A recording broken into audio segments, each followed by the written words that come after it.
Chers amis, nous prions ensemble et humblement nous demandons à ces êtres de lumière qui se présentent toujours quand nous nous disposons à l'étude, à la prière et surtout au changement. Nous vous demandons d'y éclairer nos chemins, d'y éclairer nos consciences. Nous sommes là pour apprendre, pour vous écouter, de manière à que la lumière que vous nous apportez puisse doucement nous aider à changer, à trouver le chemin de la guérison de nos cœurs, de nos âmes, à trouver le chemin de la compréhension de nous-mêmes, de notre monde, des lois de la vie, de nous aider à retrouver le chemin vers notre Père. Nous vous remercions de votre aide, de votre présence. Nous prions pour que l'étude de ce matin et les réflexions que nous faisons ensemble puissent nous aider, mais aider également à nos frères, à nos sœurs, qui s'y trouvent déjà dans la vie spirituelle et qui ont besoin d'aide pour retrouver le chemin. Nous vous remercions de ces moments de réflexion, de prière, de lumière. Et nous vous demandons de nous aider à garder cette lumière dans nos cœurs. Après l'étude et après ces moments, cette lumière puisse rester en nous et nous éclairer dans tous les moments de notre vie. Merci de votre amour, de votre présence, qu'ainsi soit-il. Merci César. Tout le monde, on va faire ici.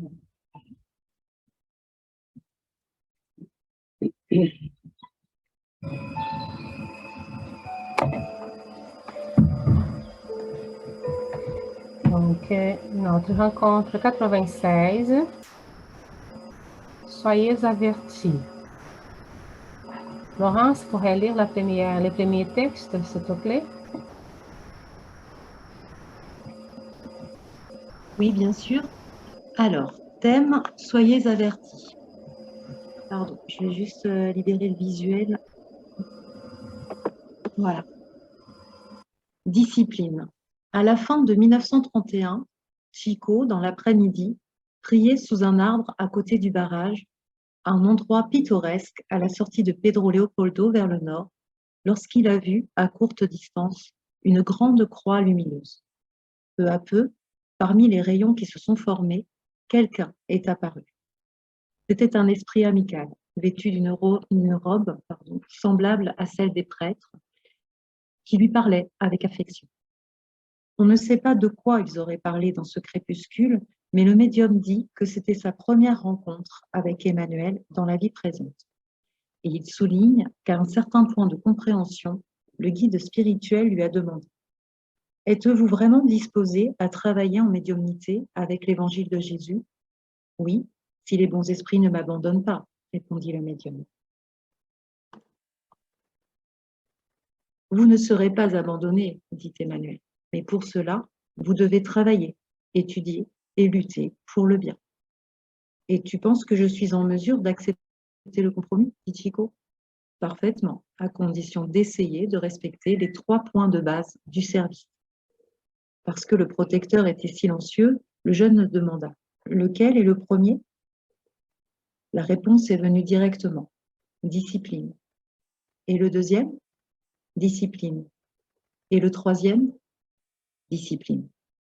L'esprit amical a dit au revoir et le médium était conscient qu'il allait commencer une nouvelle tâche. Ramiro Gama, du livre Lindos Casos de Chico Xavier, chapitre 27. Merci, Laurence. Je vais lire le 12e texte. Soyez avertis. Vous donc, bien-aimés, qui êtes avertis, mettez-vous sous vos gardes, de peur qu'entraînés par l'égarement des impies, vous ne veniez à déchouer de votre fermeté. Hier. Qu'est-ce que j'ai dit? Le choix de votre fermeté. L'illumination intérieure est inaliénable trésor des disciples sincères du Christ. Le monde est plein d'erreurs commises par des hommes abominables qui ont envahi les sphères de la politique, de la science, de la religion et ont érigé des créations choquantes pour les esprits moins avisés. Elles s'y comptent par millions de les hommes qui, avec eux, sont arrachés surprises par la mort et absolument déséquilibrés dans les cercles de la vie spirituelle. Du haut de leurs fausses notions individualistes, les êtres se précipitent dans les précipices épouvantables où ils perdent leur constance et la lumière.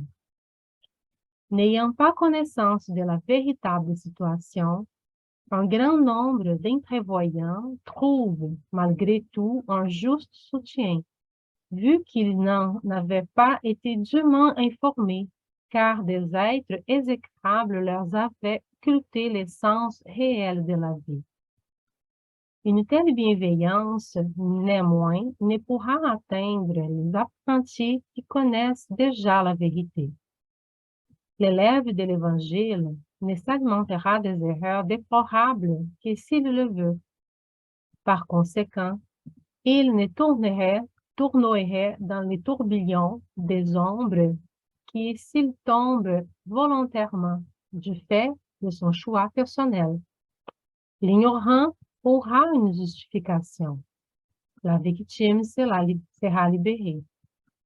Les malades délaissés recevra des soins et des médicaments. Mais le disciple de Jésus, qui tous les jours est encouragé par les bienfaits du ciel qui l'entoure, d'éclaircissement et de consolation, de lumière et de bénédiction, celui-là doit savoir d'avance combien il doit servir et combien il doit rester vigilant. Et s'il accepte les illusions indignes d'indignes individus, il assumera la responsabilité de ses actes en entrant dans les lots de réalités afflictives qui l'attendent dans les régions inférieures de l'au-delà. Emmanuel, Chico Xavier, La Vigne des Lumières, chapitre 43. Merci, merci tout le monde. Bon.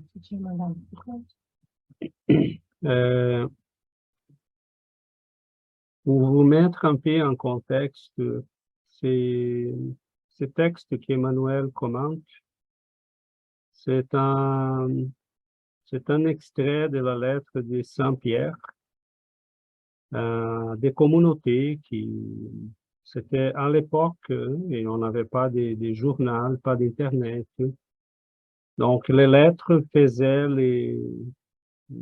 l'affaire de remplir les besoins de communication, d'échange.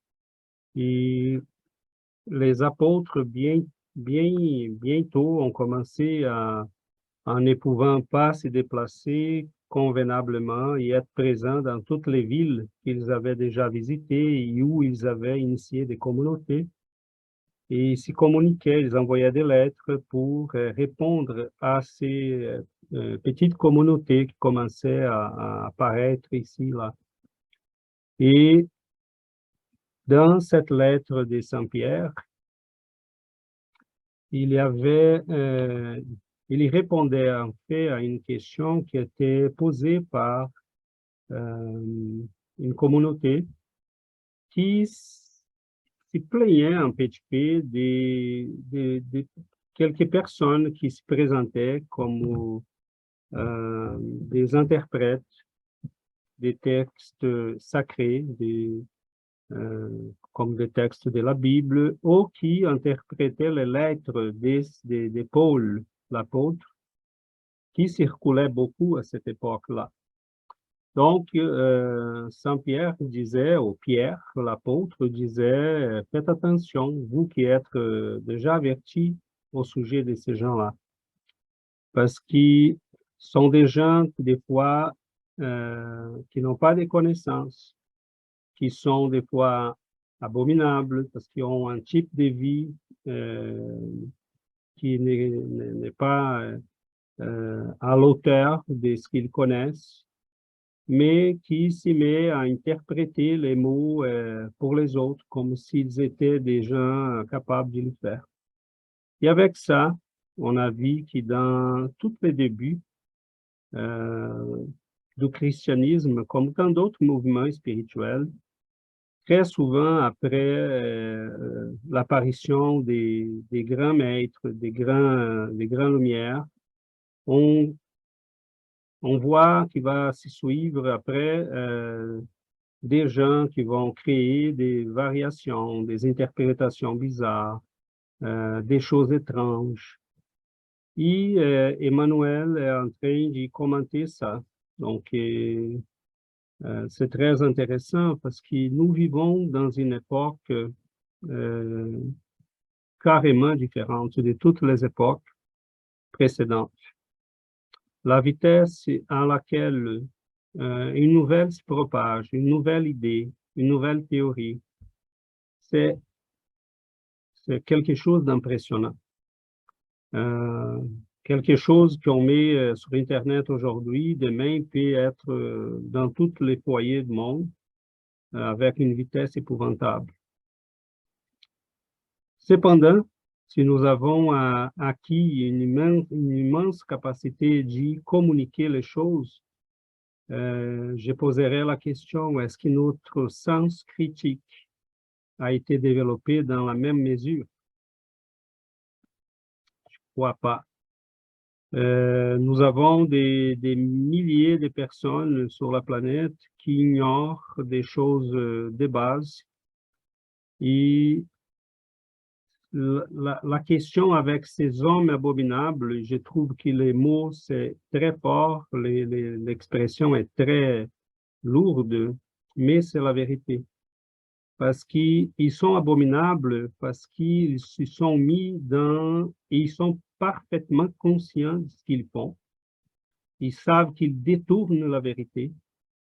Ils savent qu'ils sont en train de présenter des idées qui vont carrément amener des milliers de personnes à s'y perdre.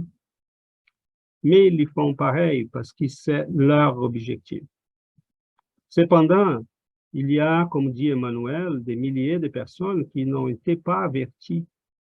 Mettons, quelqu'un qui est né dans la Russie soviétique, qui était coupé du monde, quelqu'un qui est en Corée du Nord aujourd'hui, on ne peut pas blâmer cette personne-là pour ne pas être au courant des choses. Parce qu'il y en a quelqu'un qui l'a coupé, toute la vérité. Mais nous avons accès à une connaissance qui peut faire toute la différence pour nous guider dans la vie. Donc, je ne vais pas aller plus loin, mais on peut s'y perdre facilement. On peut s'y perdre parce qu'il y a des idées qui vont toujours dire ce qu'on veut. il y a des idées qui vont être toujours agréables, qui ne nous demandent rien comme des efforts, qui vont se présenter comme la solution de nos problèmes. Faites ceci, faites cela, et ça va régler ton problème. Ou paye-moi tant d'argent et je vais régler ton problème. Veux-tu que je fasse un nettoyage chez vous, spirituel? Paye-moi et je vais nettoyer.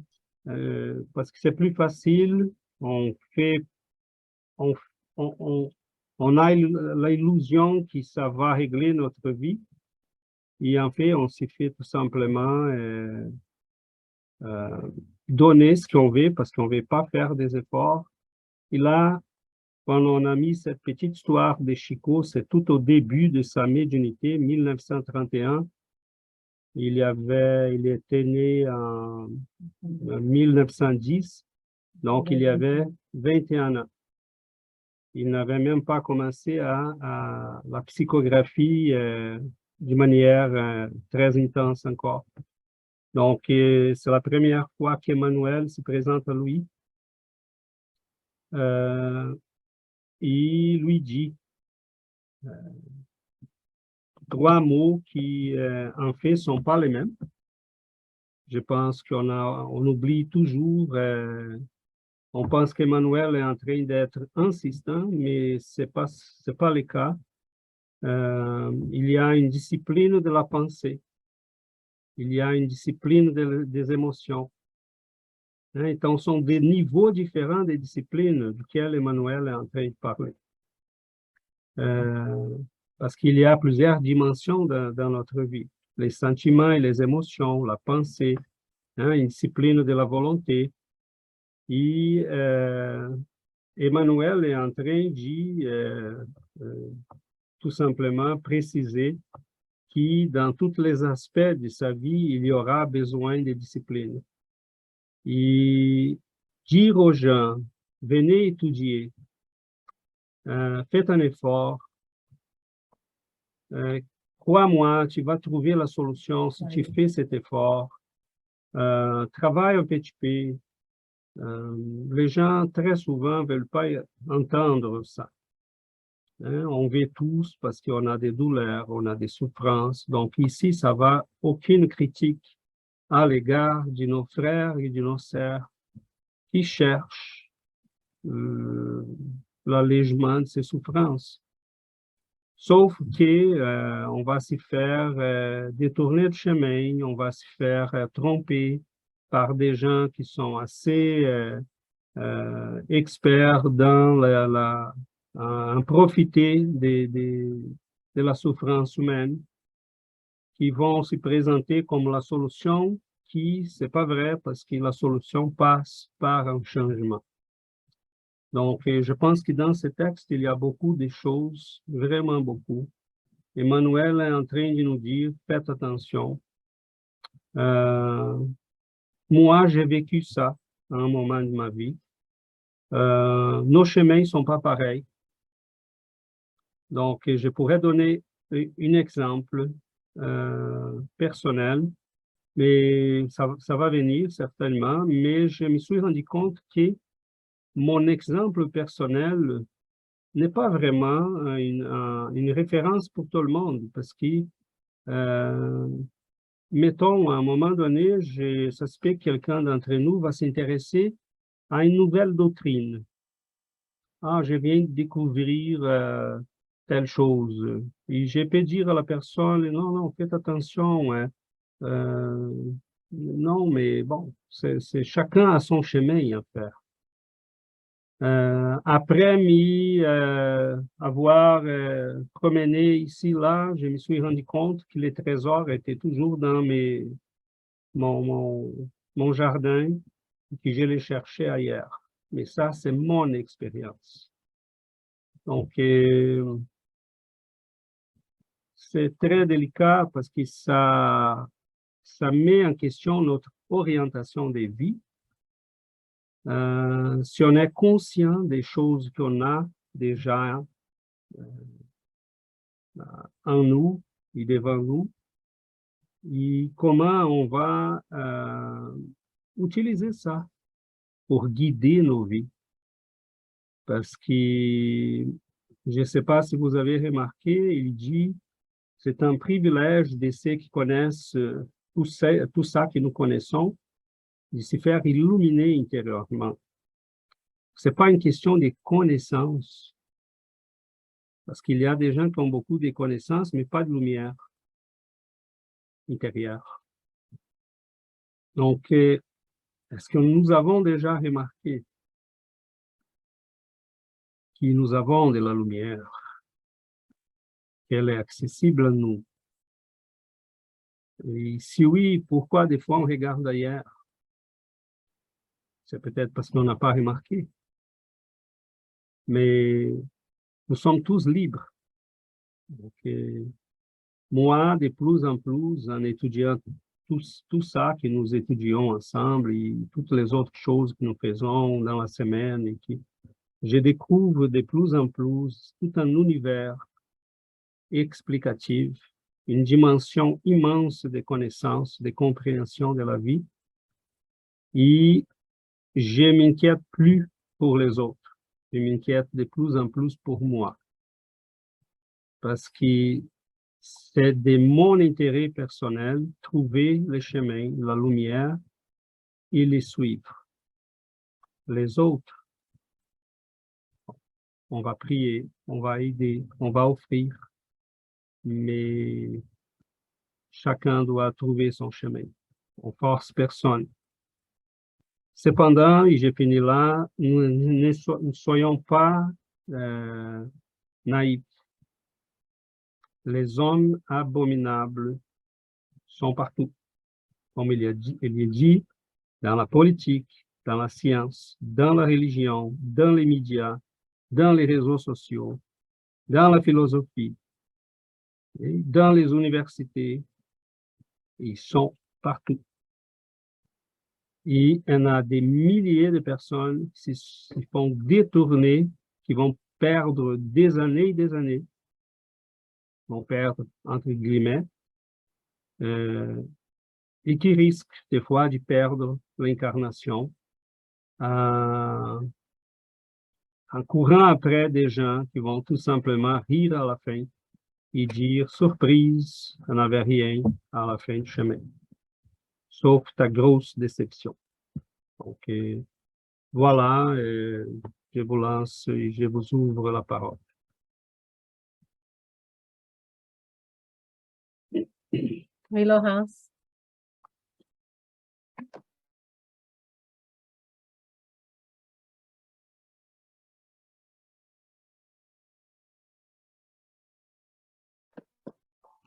Pardon. Bonjour à tous. Oui, je disais que la lecture de ce texte m'avait évoqué, c'est dans un autre, c'est de Frère X. Je suis dans Frère X en ce moment, Umberto de Campos, excusez-moi. Vous m'entendez? Je ne sais pas, ce que je vois, César, tu te penches? Vous m'entendez? D'accord.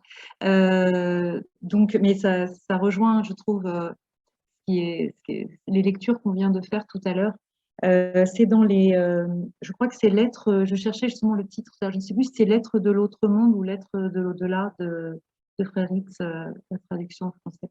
Et à un moment, il y a une lettre comme ça où on parle de régions très sombres du bas astral, et où on entend la personne qui voyage justement entend des hurlements, des personnes qui sont dans ce qui peut s'apparenter à ce qu'on appelle l'enfer, voilà. Et il s'interroge sur qui sont ces gens. Et il fait plusieurs propositions à son guide. Et il lui dit, est-ce que ce sont des personnes qui... est-ce que ce sont ceux qui ont crucifié Jésus?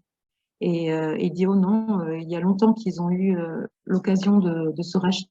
Ils ont fait la demande de se racheter, et il y a longtemps que c'est fait. Ensuite, il demande, est-ce que ce sont des personnes comme Attila qui ont mutilé, violé, etc. Et il dit non, parce qu'eux n'avaient pas conscience de ce qu'ils faisaient. Ils ne se rendaient pas compte. Et comme ça, il y a plusieurs propositions. Et à la fin, on ne trouve vraiment pas, et son guide lui explique, ce sont ceux qui avaient connaissance du message, ce sont les chrétiens qui connaissaient le message de Jésus et qui ont continué d'agir pour la cause du mal, en fait. Et voilà, ce sont eux qui se retrouvent dans ces régions les plus sombres. Donc, je trouvais que ça reprenait un peu le thème de la deuxième partie de notre lecture. Et pour la première partie, c'est vrai que c'est un peu culte, je pense, pour les spirites, cet échange, ce premier échange entre Emmanuel et son guide. Non, entre Chico et son guide, pardon. Et justement, je me dis cette histoire de discipline. Tout à l'heure, tu as dit quelque chose, César, que j'aimais beaucoup, c'est que tu parlais de conscience. Et je pense que justement, la discipline, c'est surtout le fait de prendre conscience. Comme tu le précisais, justement, de la pensée, des émotions, de la volonté, ces trois sortes ces trois thématiques sur lesquelles il faut avoir de la discipline. Je vais évidemment pas réécrire le texte, mais discipline, est-ce que justement on peut pas dire conscience? C'est-à-dire qu'à partir du moment où on prend véritablement conscience, est-ce qu'on ne va pas justement se discipliner de manière naturelle? Plus on a véritablement conscience, plus on va se discipliner spontanément. Enfin, voilà, c'est ma petite participation. Voilà, merci. Merci, Laurence. Jonathan? Laurence, tu as raison, la discipline, la conscience, une fois qu'on découvre la conscience, qu'est-ce qui nous rend heureux, conscience que être heureux, ça vient de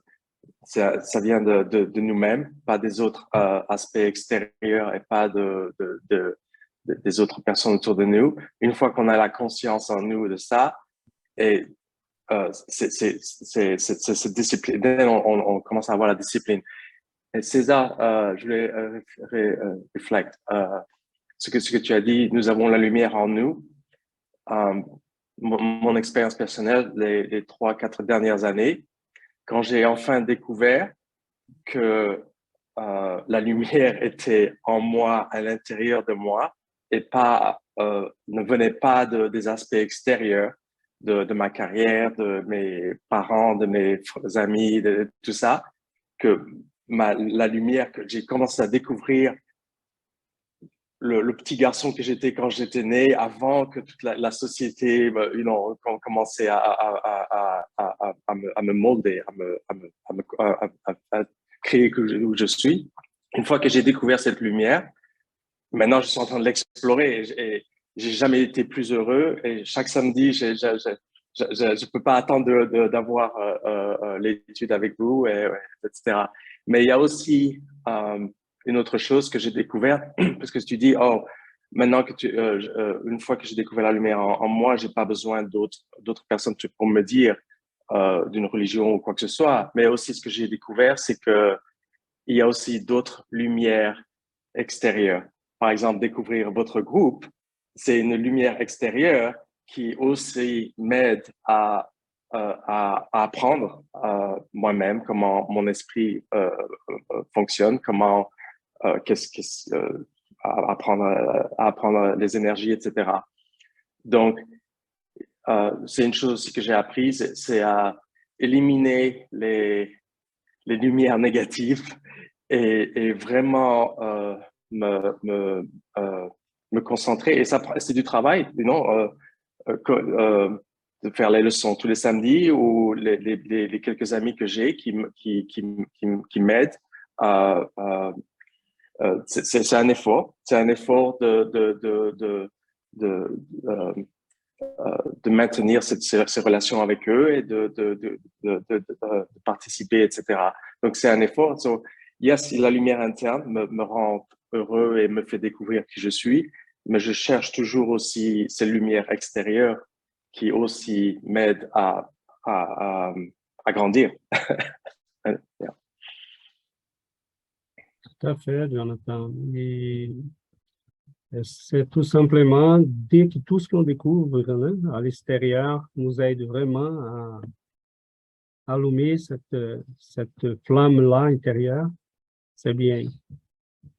On doit simplement faire attention parce qu'il y a beaucoup de gens qui vont nous offrir quelque chose en disant « ça va, Mais tu vois, je crois que quand on est sincère, on peut même s'y tromper, mais on va retrouver le chemin. Quand on est sincèrement impliqué dans les chemins du devenir quelqu'un meilleur. Donc, même quand on s'y trompe, on va trouver le chemin plus tard. Et, parce qu'on peut se tromper, on peut trouver des gens qui vont nous offrir des choses qui vont nous amener très loin de nous-mêmes, de la vérité, de ce qu'on devrait faire. Et je crois qu'il y a des critères pour qu'on puisse bien déterminer si nous sommes sur le chemin. Je pense qu'on aura l'occasion d'en parler aujourd'hui, de ces critères. Et notons bien, je voulais simplement préciser que quand j'ai dit je m'intéresse, je dois être vigilant parce que je suis responsable de moi-même. C'est évident que nous nous intéressons à nos frères et sœurs, et c'est pour ça qu'on est là. Si on ne s'intéressait pas à partager la lumière qui nous éclaire, ben, on resterait sans rien faire. Mais non, ce n'est pas le cas. Si on est là, c'est parce qu'on veut partager ça. Quand j'ai dit chacun est responsable de soi, c'est parce que je ne peux pas répondre pour la personne qui est à côté de moi. C'est à elle de décider de son chemin. Mais la lumière est partout, la vérité est partout. Et on peut venir à la lumière par le christianisme, on peut venir par le bouddhisme, on peut venir par l'islamisme. Quand on lit, mettons, les grands textes des soufis, du soufisme, c'est merveilleux. On a Shuravardi, et on a d'autres. Ils sont des textes d'une Rumi.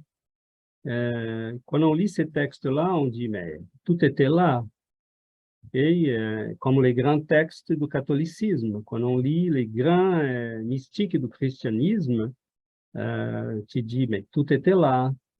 Quand on lit les bouddhismes, quand on lit les textes de Platon, de 400 années avant Jésus-Christ, tout était là. Il parlait de réincarnation, de l'immortalité de l'âme, il parlait de la communication des esprits. Tout était là. Donc, la vérité, elle était éparpillée un peu partout. Mais c'est à nous de chercher. De bien interpréter. De bien interpréter, parce que là, je pense que les plus, je passe la parole à Yuri, les plus dangereux, honnêtement, c'est que des fois, on veut entendre ce qu'on veut, pas ce qu'on doit. C'est là le danger. Mais bon, ça, c'est toute une réflexion. Donc, on veut toujours une confirmation de ce qu'on pense. On veut que quelqu'un confirme notre façon de penser, notre façon de vivre, pour qu'on continue à vivre comme on vit présentement. Donc, on veut que les gens puissent confirmer ma façon d'agir. Mais donc, on fait une interprétation d'un texte, par exemple, mais l'interprétation, il va venir à l'encontre de ma façon de vivre. Donc, c'est ça le danger des choses. Parce que là, ça peut nous amener loin de la vérité. C'est comme la personne qui allait, mettons, je me rappelle, il y en a plusieurs cas, OK? Les gens, quand on était au centre spirit, les gens, plusieurs personnes allaient visiter les centres et très souvent, les gens avaient des inquiétudes, des conflits, des difficultés existentielles. Et sont tous les dilemmes, les conflits humains. Donc, c'est les gars qui arrivaient et disaient, écoute, je viens de donner 3 000 $ ici pour les œuvres de charité que vous faites.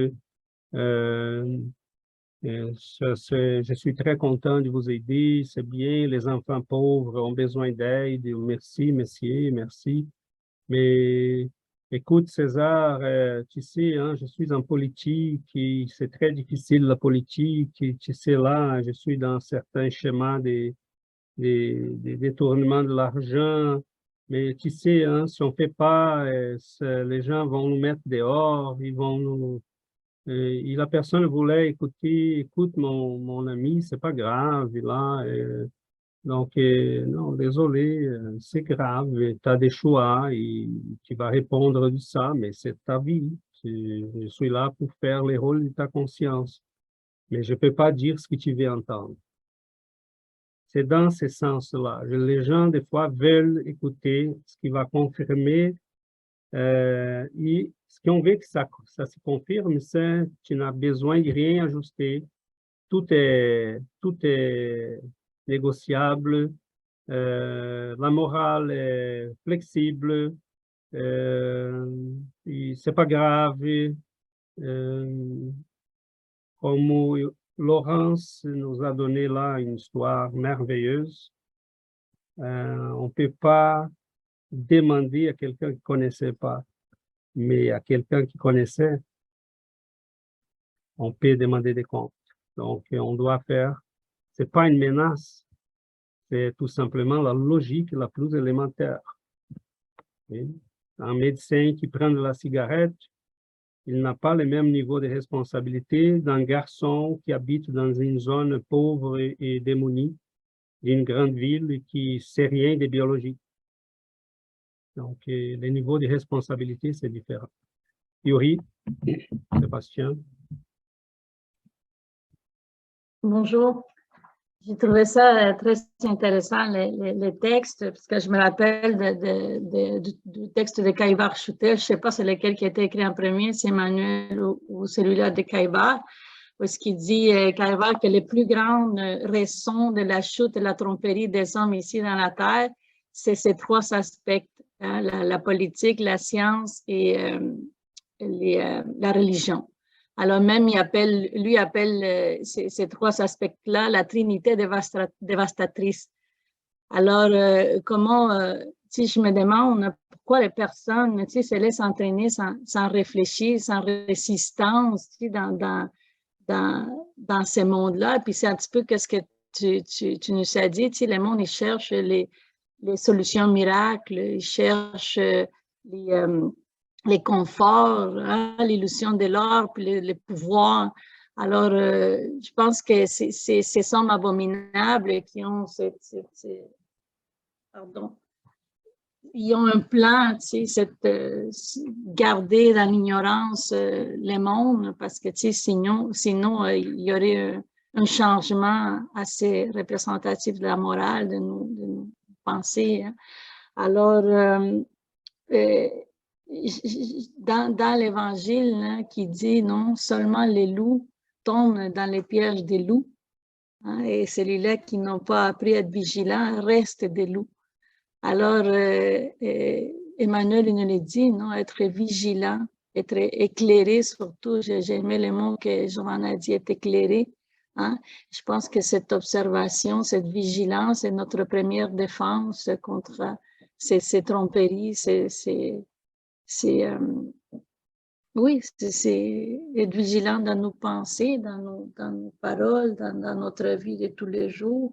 Et chacun, on est tenté tout le temps, hein, on est toujours, je me suis rendu compte que on a parlé avec Sébastien quand j'étais avec ma famille, un petit peu en parler, puis les conversations, c'était juste un petit peu de critiquer, juger, tout ça.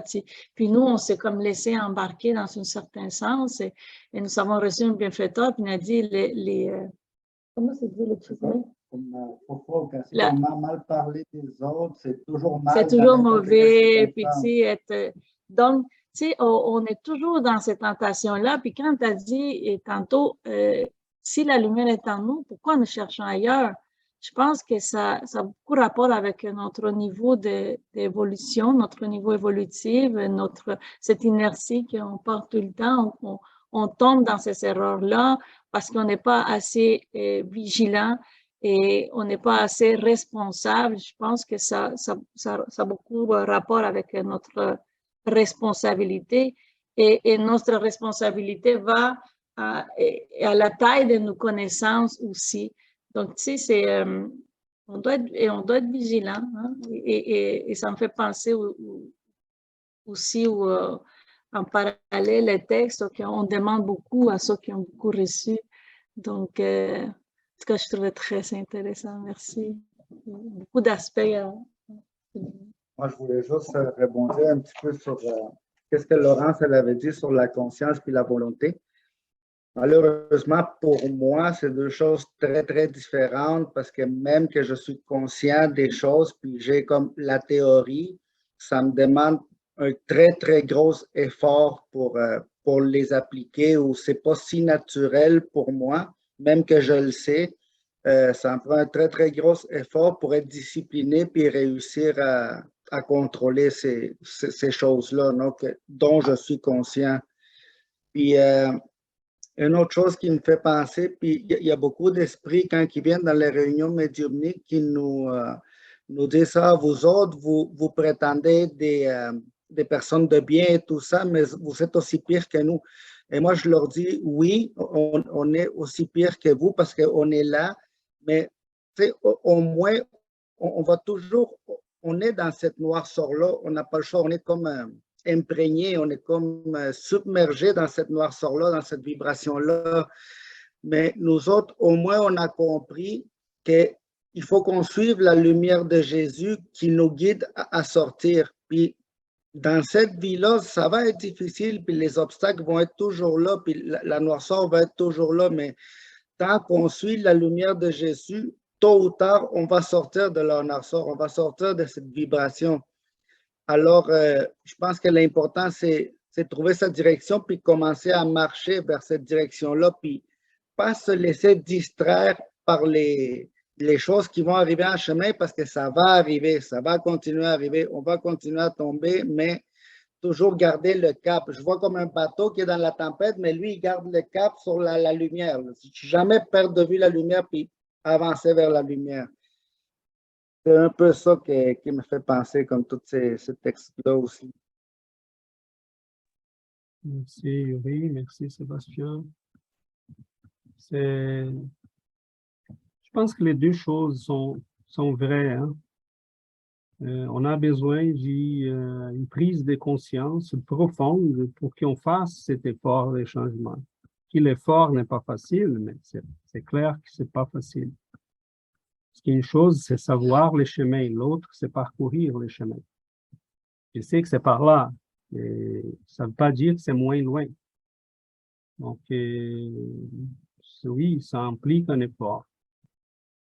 Cependant, je pense que les mots conscience que Laurence utilise, il y a aussi des significations qui sont plus ou moins profondes. C'est là que je pense qu'on doit vraiment réfléchir. Parce qu'on veut des choses, on veut la joie, on veut trouver l'amour, on veut bâtir une famille, on veut les choses que tous les êtres humains veulent. Cependant, cela peut nous amener des fois à choisir des chemins qu'on a comme l'impression, oui, c'est un raccourci, je peux arriver là rapidement. Et on oublie que nous sommes des âmes, et nous avons l'éternité, et nos priorités passent par des choix qui vont en premier répondre aux besoins de nos âmes, pas de la personne que je suis présentement pour la société, pour moi-même. Je ne sais pas si je me fais clair là. Les choix que je dois faire, et ça, c'est les difficiles. C'est cette conscience-là qui, pour nous, est encore difficile. Est-ce que je suis vraiment conscient que la personne que je suis aujourd'hui, ce n'est que quelque chose de temporaire, mais que la vraie personne que je suis, qui va demeurer, qui demeure là pour toujours, c'est en fonction de cette personne-là que je dois faire mes choix.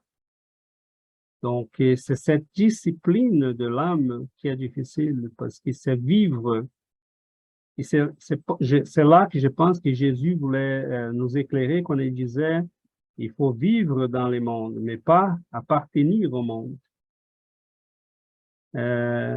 Tu dois vivre dans ce monde, tu n'as pas de choix, mais il ne faut pas que tu vas mélanger les choses.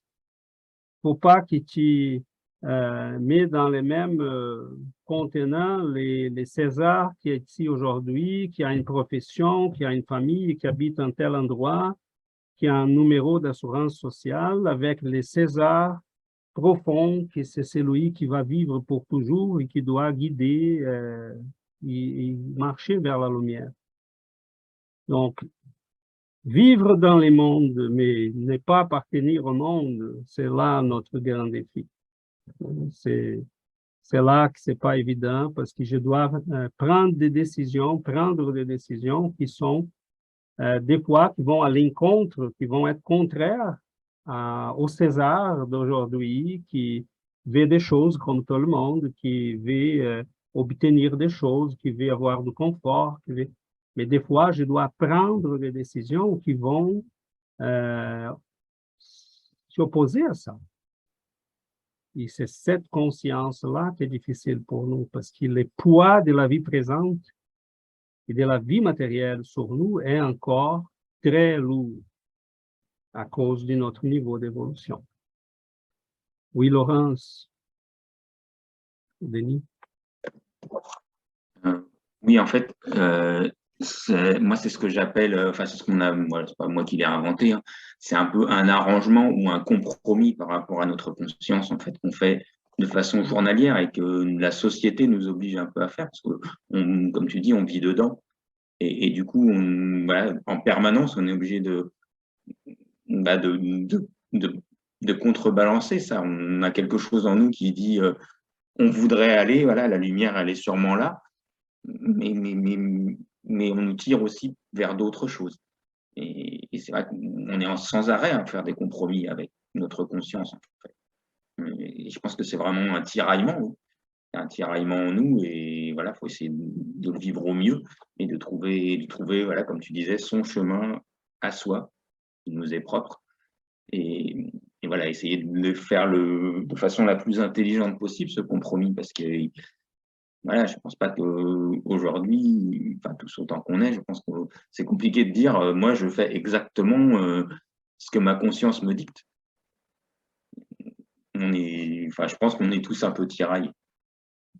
Enfin, c'est juste ce que je voulais ajouter par rapport à tout ce qui a été dit, et je suis assez d'accord que c'est notre chemin.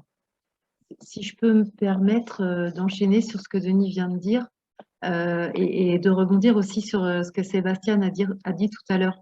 C'est-à-dire, quand tu disais, Sébastien, moi, je ne suis pas d'accord que la conscience, ça suffit. Et non, il faut se discipliner parce que sinon, j'y arrive pas. Je suis complètement d'accord avec toi. Hein. Je n'ai pas dit, ça y est, on a pris conscience et hop là, tout va bien. On sent qu'on ne s'égare plus. Bien sûr que non, je n'ai pas dit ça. Bien sûr que c'est difficile pour tous, mais par rapport à ce que disait Denis, justement, le fait de se sentir tiraillé entre la société et notre conscience.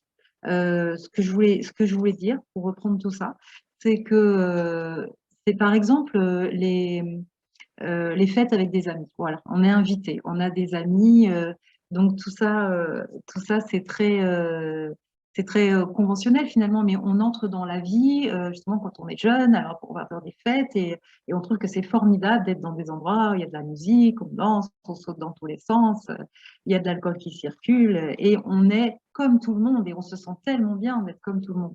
Et justement, à un moment, quand on prend conscience du fait que c'est pas possible en fait et de ce que ça entraîne et puis on perd notre temps d'une certaine façon, enfin, quand on finit par se rendre compte que ça ne nous apporte plus rien. Et c'est là où il n'y a pas forcément, enfin, ou même on se dit mais non, j'ai pas envie de faire ça et on va perdre plein d'amis. Mais est-ce que c'était vrai, est-ce que c'était des vrais amis puisqu'en fait ils nous entraînaient dans ils nous entraînaient. Avec eux, on était dans une forme de vie erronée, enfin qui permet pas d'avancer en tout cas. Mais justement, je pense que quand on en prend conscience, alors ce n'est pas, on n'a pas besoin de se faire violence pour se dire je ne vais pas aller à cette fête, je ne vais pas aller là-bas, maintenant je vais plutôt lire ou voilà. Mais par contre, il faut être prêt, oui, il y a une forme de résignation, il faut être prêt à avoir de moins en moins d'amis, peut-être parce que c'est la majorité des personnes qui vont être dans ce schéma de vie. Et puis même au niveau des conversations avec les collègues, si on n'est pas dans le matérialisme, si on n'est pas là à vouloir parler du dernier modèle de voiture qu'on va s'acheter ou du pays à l'autre bout du monde dans lequel on va passer les vacances, si ça ne nous intéresse pas, très vite, on n'intéresse plus grand monde. On fait un peu le vide autour de soi. Mais justement, ce que nous apporte les enseignements, enfin le fait de vivre en essayant de prendre le plus possible soin des personnes autour de nous. Et encore une fois, je ne suis pas en train de dire que moi je fais ça tout le temps et que je réussis ça très bien, hein. Je dis juste que on se sent tellement bien ce que ça apporte en fait quand on arrive de temps en temps à vivre comme ça. Eh ben, on regrette pas du tout ce monde qu'on a quitté. On se sent tellement bien quand on arrive à vivre. Mais ce que tu disais tout à l'heure aussi par rapport au cancanage, au fait de critiquer, etc. Oui, c'est vrai. Là, moi, j'étais en vacances, donc j'étais un peu dans ma bulle. Je suis retournée au travail, c'est la rentrée. Et oui, dans les cercles professionnels, très vite, oui, ça cancane, ça critique. Ah, quelqu'un n'est pas là, donc voilà, on va critiquer. Et moi, justement, je sais qu'avant, j'allais prendre part à ça. Maintenant, je me tais. Et très vite, on me dit, alors, on t'entend plus, qu'est-ce qui t'arrive? Enfin, voilà. Et je me dis, oui, pendant la pause, je vais peut-être plutôt rester toute seule dans mon coin, mais il faut accepter qu'on se coupe aussi des collègues. Et bon, voilà. Enfin, c'est tout un ensemble de choses. Et donc, c'est ce que disait Denis par rapport au fameux compromis qu'on doit toujours faire. Il faut savoir faut faire nos choix et on en revient à ce que tu disais toi aussi, César. Chacun est responsable de lui-même. Il fait ses choix en toute conscience, le plus possible en tout cas. Voilà, merci. Merci, Laurence. J'ai toujours des choses à dire, mais je vous laisse là le temps de vous manifester. Bon. Encore quelque chose? Je voulais juste, Sébastien, moi j'essaie toujours de perdre des poids. De perdre de poids. Mais je pense toujours que il faut que j'ai une discipline pour perdre des poids. Je ne sais pas si c'était ici la semaine passée ou si c'était dans une autre étude. Sébastien a dit, on veut perdre du poids, mais on ne change rien dans nos habitudes. Donc, c'est la même chose. On veut être heureux, on veut trouver des amis qui pensent comme nous, mais si on ne change pas d'habitude, si on ne change pas notre façon de vivre, il n'y a rien qui va changer. On veut se sentir bien, on veut se sentir plein d'énergie, on veut se sentir, mais on continue à aller dans les endroits où les gens vont absorber de notre énergie. Donc, ce sont des choix qu'on doit faire. Si on veut une nouvelle vie, il faut qu'on travaille pour avoir cette nouvelle vie. C'est toujours quand on cherche les changements, quand on cherche le bien-être, il y a des choix à faire. Il y a une certaine discipline dans tous les domaines de notre vie. Comme Chico et Emmanuel a dit, la discipline de la volonté, la discipline de la pensée, la discipline des choix. Et pour bien choisir, on doit avoir une discipline dans tous les aspects de notre vie si on veut changer de vie. Donc, j'ai dit à notre fille, Anna, elle est consciente de certaines choses, mais elle veut toujours avoir l'approbation de toutes ses amies. Elle veut toujours avoir des amitiés partout, d'être sympathique avec tout le monde. Donc, elle sort, le lendemain, elle est tellement épuisée, elle n'a pas d'énergie parce que je pense que c'est pas toujours, mais des fois, dépendamment où elle sort. Hein? C'est l'effort de plaire à tout le monde. C'est l'effort de plaire à tout le monde, de donner l'attention à tout le monde. Le lendemain, elle se sent épuisée, elle se sent pas, du moment, je suis pas capable, je ne suis pas capable de me concentrer, de faire mes lectures. Donc, il faut qu'on fasse des choix. vivre dans les mondes, sans appartenir à ces mondes, c'est pas facile parce qu'on veut plaire aux gens, on est toujours, on se préoccupe toujours de qu'est-ce que les gens vont dire de moi, qu'est-ce que les gens vont dire de ma façon de vivre. Et on est comme ça parce qu'on veut avoir des amis, on veut que les gens avoir des contacts avec les autres, mais savoir à un moment donné qu'on ne peut pas plaire à tout le monde, ça c'est essentiel. Je crois qu'au fur et à mesure que notre niveau de conscience augmente, que nous devenons des personnes plus lucides, on est évidemment dans une situation qui je ne peux pas continuer à vivre de la même manière que je vivais. C'est un peu incontournable. Donc, ces conflits, ils vont, oui, nous tirailler tant que c'est un conflit. Mais à un moment donné, ça serait plus un conflit. Si on se sent tiraillé, c'est parce qu'on est encore en train de négocier. Mais à un moment donné, on va être obligé de dire non, il n'y a plus de négociation, c'est fini, je suis sur un chemin et c'est fini. Si vous aimez ça, tant mieux. Si vous n'aimez pas, je suis désolé, je vais pas me couper de monde, je vais pas me couper de mes amis. Mais si le prix d'être avec mes amis, c'est dit boire 15 doses de whisky dans l'après-midi pour faire non, désolé, je vais chercher d'autres amis, peut-être un groupe d'études, euh, un bon livre, me promener dans la forêt avec quelqu'un que j'aime bien, qui va me partager là, on va se partager des connaissances. Et à un moment donné, je ne sais pas, est-ce qu'il y a une personne plus seule sur cette planète que Jésus? Il est allé chercher 12 compagnons. S'il n'avait pas besoin des gens, il ne le ferait pas. Il resterait dans son monde de lumière. Donc, ce que Jonathan disait, on cherche, oui, la lumière à l'extérieur, on cherche l'amitié, on cherche des amis, des supports pour cet effort-là que nous faisons. Jésus a eu besoin des amis. Mais est-ce qu'il comprenait Jésus?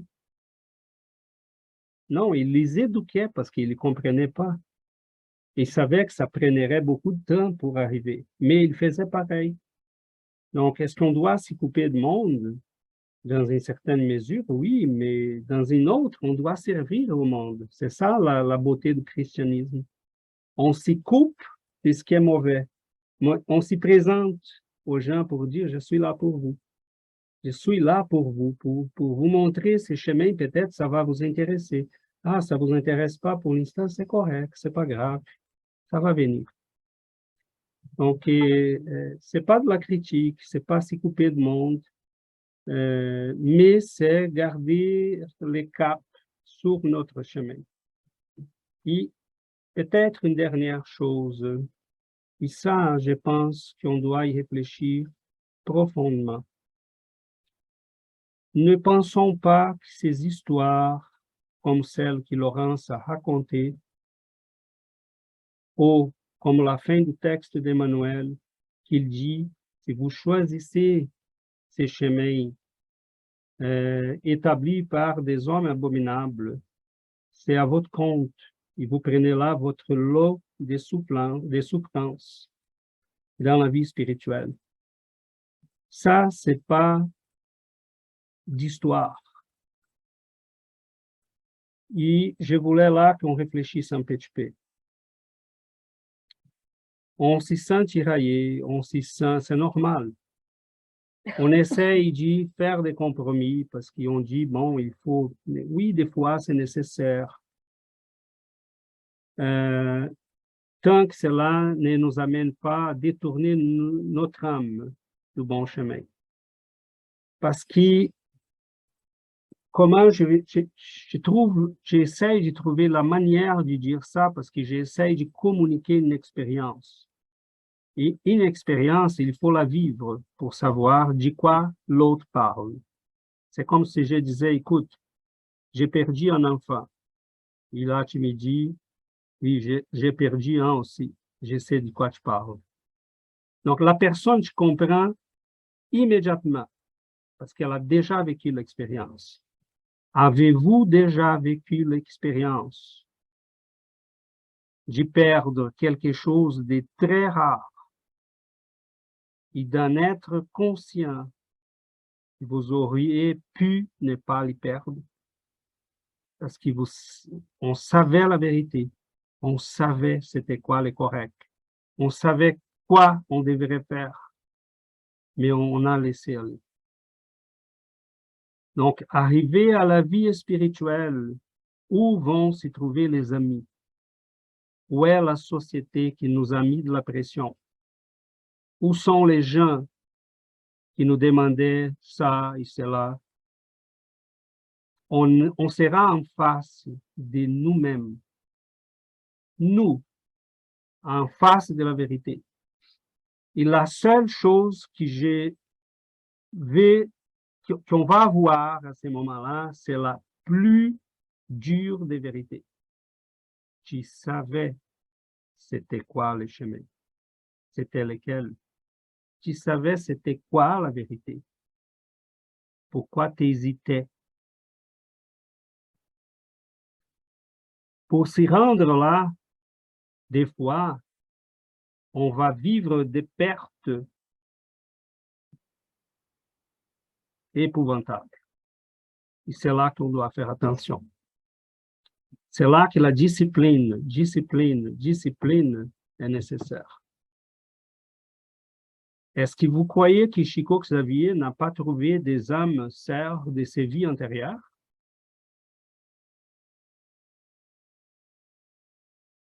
De quoi César parle?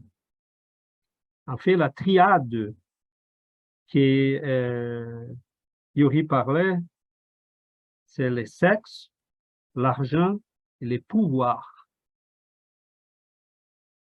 Donc, est-ce que vous croyez que Chico Xavier n'a pas trouvé des âmes sœurs de ses vies, des grands amours de ses vies antérieures? Mais c'est certain qu'il les a trouvés. Est-ce qu'il ne se sentait pas tenté de partir avec?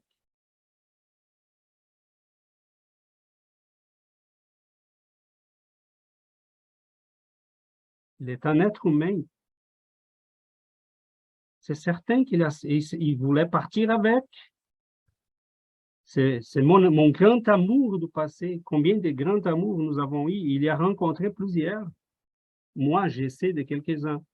Ce sont des gens qui étaient là, qui ont écrit des livres avec Louis, mais à un moment donné sont partis parce qu'ils n'ont pas supporté, n'ont pas enduré quoi? La discipline de Chico. Aucun de ses amis était capable d'y rester plus que 10 ans. Plus que 10 ans. La discipline était épouvantable. Donc, est-ce qu'il n'a pas eu des offres d'argent? Il y a des gens qui ont laissé à Chico des fermes qui étaient de la grandeur d'une ville. Et il a tout donné. Il a dit, je ne veux rien de ça. Il a distribué même pour les catholiques de la propre ville que la madame l'avait laissé. Elle a dit, non, on donne une partie aux spirites, un peu aux protestants, un peu aux catholiques. Et je me débarrasse de tout ça. Donc, est-ce qu'il n'était pas tenté par les pouvoirs, même les pouvoirs qu'il y avait sur les gens, l'influence que tous ces mots pouvaient avoir, mais il s'y retenait toujours, il gardait toujours l'humilité, il était toujours sur la discipline. Je suis là pour servir à l'évangile, à la lumière, à la doctrine spirite. Donc, nous, on s'y sent tenté tout le temps par les sexes, par les amours qu'on rencontre de notre passé, par l'argent, par les pouvoirs, sont les tentations de la vie. Nous sommes des êtres humains, nous sommes ancrés là encore. Mais est-ce que nous faisons la discipline pour se débarrasser doucement de ça? Parce que rendu à la vie spirituelle, mes amis, la grosse vérité va se présenter devant nous. Et on n'a pas des excuses. Ce n'est pas une menace, parce qu'on peut faire le contraire. Ça va arriver aussi le contraire. On va se soumettre à la discipline. On va travailler. On va faire l'effort. Le mieux qu'on peut. Hein? Personne ne nous demande la perfection. Et là, on va se trouver heureux. Et quelqu'un va dire, « Oh, tu es un privilégié. » La personne ignore nos efforts. Combien de larmes, des sang, des souffrances, des fois, on a enduré pour arriver là. Donc, qu'est-ce que ça veut dire tout ça? La joie m'appartient aussi que la catastrophe. C'est mon choix. Je peux être heureux en faisant et en suivant ce que je connais comme étant les mieux et les bons. Je peux ignorer ça. Mais la vérité, c'est que je dois, à un moment donné, être en face de moi-même. Et là, je n'ai pas d'excuses. Donc, ces gens-là dont parlait l'histoire que Laurence nous a racontée, ce n'est pas des histoires inventées pour raconter aux enfants, pour faire peur. Et c'est le reflet de la vérité. Parce qu'ils sont des gens qui n'avaient pas d'excuses. Il est pire, qui étaient là parce qu'ils ne reconnaissaient pas son erreur. Parce que même en s'y trompant et en faisant des choses épouvantables, si on dit « Seigneur, j'ai manqué là. Excuse-moi, montre-moi le chemin pour m'y rattraper. » On retrouve le chemin, c'est les fils prodigues. Mais si on reste campé dans notre orgueil et on dit « Non, c'est pas moi qui me suis trompé, c'est le monde, ce sont les gens qui m'y ont... » Non, non, tu connaissais la vérité. Donc, je ne vais pas aller plus loin parce que la psychologie de tout ça est très, très délicate. Je finirai en disant, il y avait un psychologue aux États-Unis qui nous a montré dans les années 60, si je ne me trompe pas, que les gens étaient très manipulables. Et il a créé un concept qui s'appelle la dissonance cognitive. Et cette dissonance-là, c'est l'écart qu'il y en a, les inconforts qu'il y en a, quand on sait quelque chose de correct et on fait le contraire. Donc, on essaye de trouver un moyen de revenir à l'équilibre émotionnel. Mais il a remarqué que les gens suivaient des stratégies différentes. Je peux demander pardon, je peux reconnaître mon erreur, je peux m'y rattraper et assumer que j'ai manqué. C'est un chemin. Mais que la majorité des gens suivaient un chemin un peu différent. Mes valeurs me disaient que voler, ce n'est pas correct. Et là, j'ai volé. Donc, la personne faisait le suivant. Là, l'écart entre l'action et ta conception de vie, tu mettais en souffrance. Donc là, ici en haut, c'était ta conception de vie. Si tu avais agi mieux que cette conception-là, tu serais confortable. Et tu es très déconfortable. Parce que l'écart est très grand. Qu'est-ce que les gens font?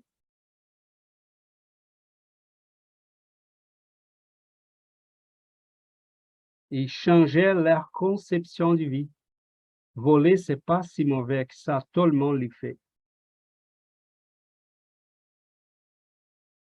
Donc, c'est jusque-là qu'on va pour se sentir confortable.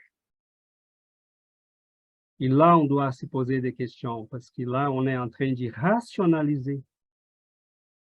Et on sait que c'est pas vrai. Mais vous n'avez pas la moindre idée jusqu'où ça peut aller, ce genre de manipulation. Parce qu'on peut dire à une personne, fais cela. Ce n'est qu'un acte.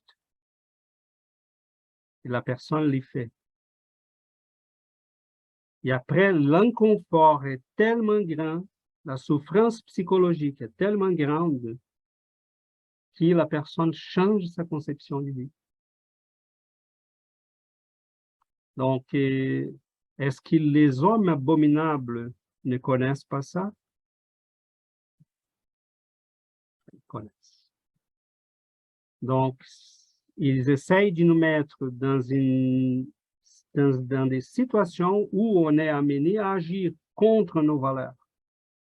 Et après, la souffrance s'en vient, et très rarement, on va dire, « Pardonne-moi, Seigneur, j'ai péché contre toi. » Là, je répète l'Évangile. C'est ce que le fils prodigue a dit à son père. « Père, pardonne-moi, j'ai péché contre toi et contre ta maison.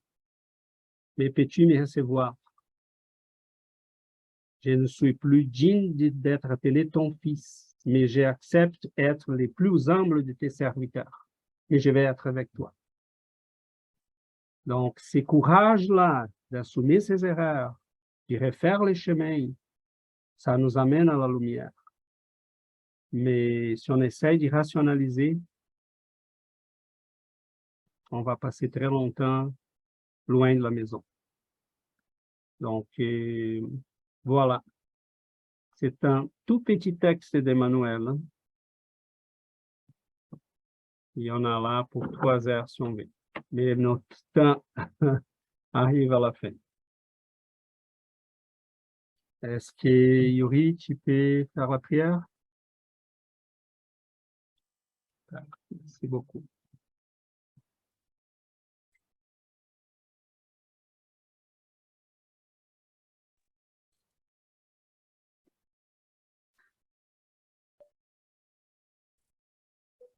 Seigneur Jésus, cher Maître de bonté, d'amour, de lumière, nous prions, Seigneur, nous élevons nos pensées les plus positives, nous élevons nos cœurs pour remercier principalement votre présence dans nos vies. Remercier également, Seigneur, l'accès à l'étude,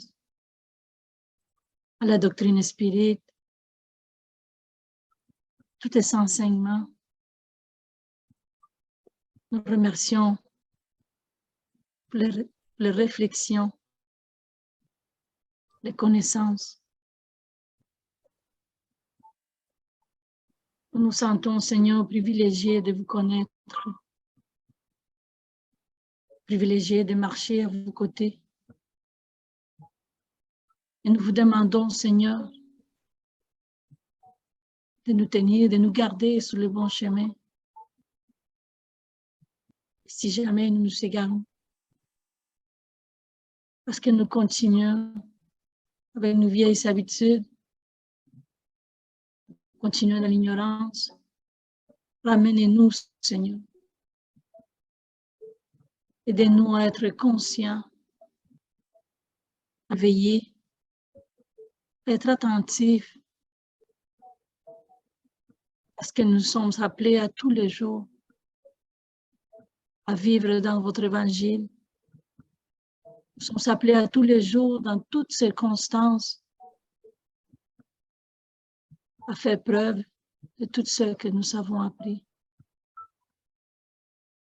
Nous sommes toujours appelés à suivre votre exemple.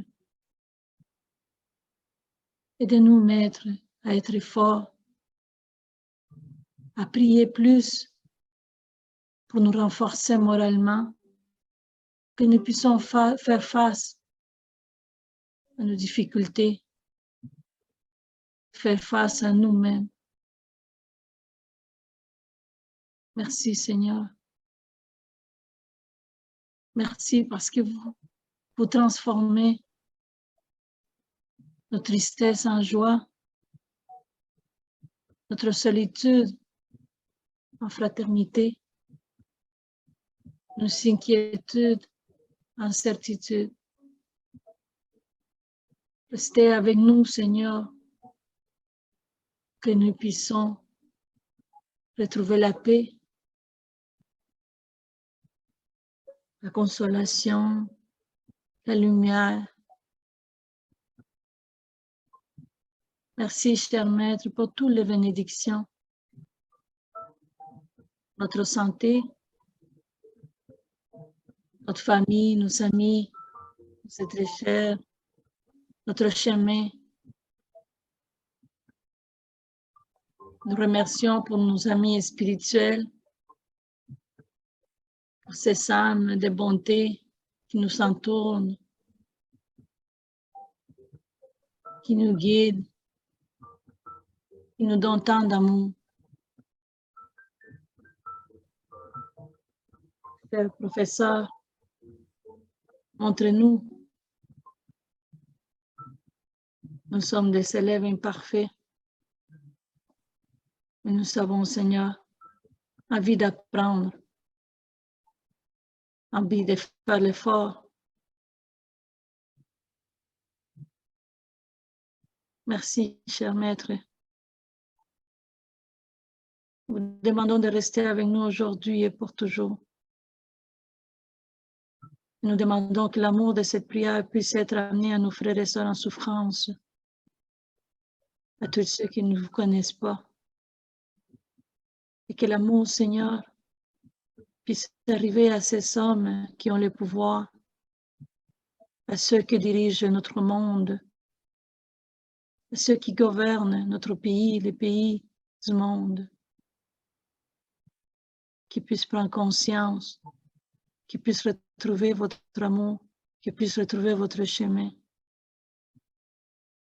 Merci, Seigneur. Merci à tous. Ainsi soit-il.